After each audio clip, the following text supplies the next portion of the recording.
Welcome to Hope Natural Health, the podcast inspiring you to be your best version. Join me, your host, Dr. Erin, naturopathic doctor, dog mom, cancer survivor, and girl boss weekly as we discuss all things health, hormones, and happiness with a little side of this thing called life.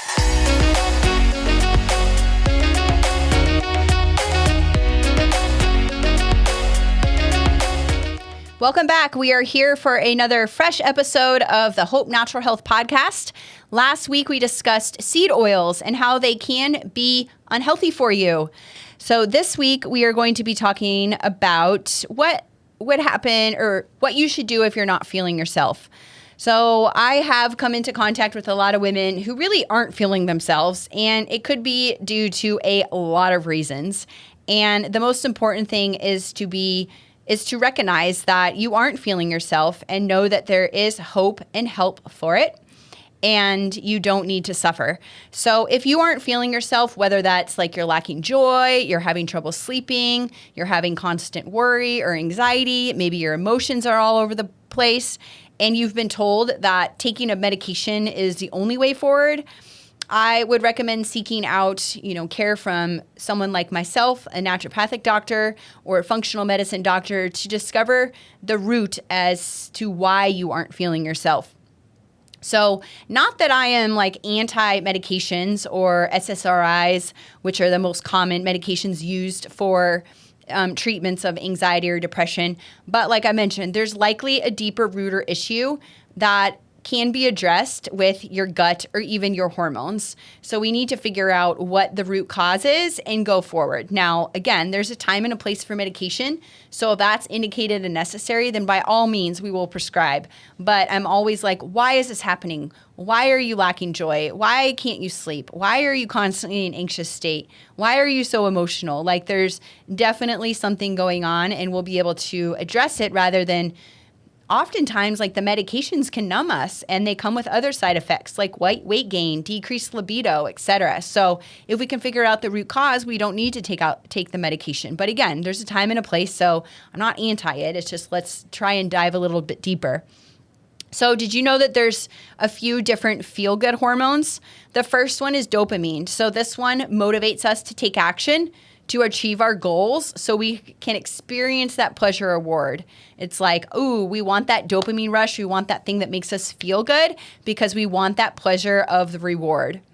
The second one is oxytocin. This is our bonding hormone, which helps us create stronger bonds, relationships, trust with people around us. So it helps us provide feelings of love with trust, and it's why relationships really make us happy. Even dogs can boost our oxytocin because they give us that, never-ending love and all of that excitement, and always put a smile on our face. Babies too. Endorphins. These help us overcome our stress and pain, which can be caused by physical activities. So this explains our association with the fight or flight and, the stress, etc. So those endorphins are released when we are in that fight or flight or activated state or even a chronic state of stress. Serotonin, one of my favorites. This actually will boost our mood and make us more agreeable and even sociable. So lack of it can cause us to feel irritable and depressed. It's also sometimes called the confidence muscle.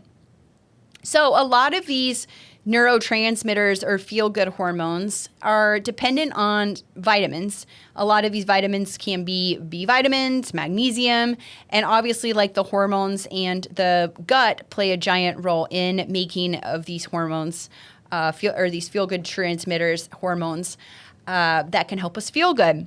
So if we figure out where the deficiencies are or really pinpoint the area of concern, we can get it under control. And then the chances that you might actually need an antidepressant are very slim, and you can really feel the effects of your feel-good hormones instead of kind of masking the symptom by, this medication. Again, time and a place for a medication, also time and a place for therapy, and there's plenty of resources for anyone that is experiencing times of, defeat and helplessness, hopelessness, sadness, depression. Please reach for help. The 988 line is there for you. You can Google resources, talk to a friend, do not have any shame, guilt, or remorse, but know that you aren't alone and that there's people that can help you and want to help you. But if you're just feeling, a little bit not like yourself and you want to get to the root of it, that's where naturopathic medicine shines. So hopefully this was helpful for you, and I would love to hear your thoughts and get you feeling good again. We'll see you all again next week.